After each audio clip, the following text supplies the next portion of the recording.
Welcome to Telangana rising news. రాబోయే 3 రోజులు alert గా ఉండండి. జూబ్లీ హిల్స్ లో గెలిచేది మనమే, అయినా ఏ మాత్రం అలసత్వం పనికిరాదు. బీఆర్ఎస్ తప్పుడు ప్రచారాన్ని ఎక్కడికక్కడ తిప్పికొట్టాలంటూ మంత్రులకు సీఎం రేవంత్ రెడ్డి గారు దిశానిర్దేశం చేశారు.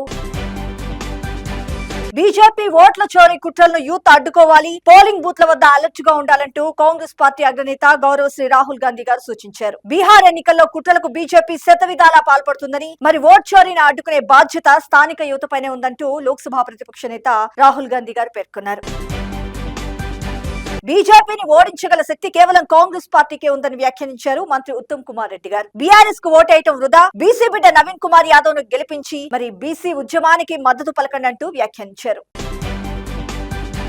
సర్కారు బడి విద్యార్థులపై ఐటీ శాఖ మంత్రి ప్రశంసల వర్షం కురిపించారు. ఇది తెలంగాణ డిజిటల్ విప్లవానికి సరికొత్త నిదర్శనం అంటూ పేర్కొన్నారు. ఇండియా టుడే కాంక్లేవ్ లో పాల్గొన్నారు మంత్రి దుద్దిల్ల శ్రీధర్ బాబు గారు. ఈ సందర్భంగా ప్రభుత్వ పాఠశాల విద్యార్థిని మెచ్చుకున్నారు. పాప్లెక్సిటీ అనే ఏఐ టూల్ సాయంతో 9వ తరగతి సిలబస్ పూర్తి చేసి 10వ తరగతికి అర్హత సాధించింది ఒక విద్యార్థిని.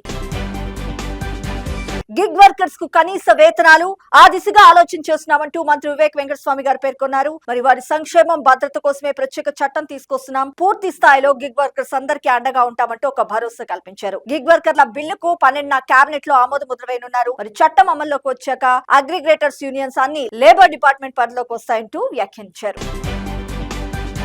కాంగ్రెస్ పార్టీ అభ్యర్థి నవీన్ కుమార్ యాదవ్ స్థానికుడు, విద్యావంతుడు, బీసీ బిడ్డ. అతన్ని గెలిపించుకుంటే జూబ్లీ హిల్స్ అభివృద్ధి చెందుతుందంటూ మంత్రి పొన్నం ప్రభాకర్ గారు వ్యాఖ్యానించారు. హైదరాబాద్ ఇన్ఛార్జ్ మంత్రిగా జూబ్లీ హిల్స్ అభివృద్ధి బాధ్యత తనపైన ఉందంటూ పేర్కొన్నారు. జూబ్లీ హిల్స్ డివిజన్ లోని శ్రీకృష్ణ నగర్ లో గురువారం ఆయన ఇంటింటి ప్రచారంలో జోరుగా పాల్గొన్నారు. కాంగ్రెస్ పార్టీ ప్రభుత్వ పాలనలో అమలు చేసిన పలు పథకాలను ప్రజలకు వివరించి నవీన్ కుమార్ యాదవ్ ను గెలిపించాలంటూ పిలుపునిచ్చారు.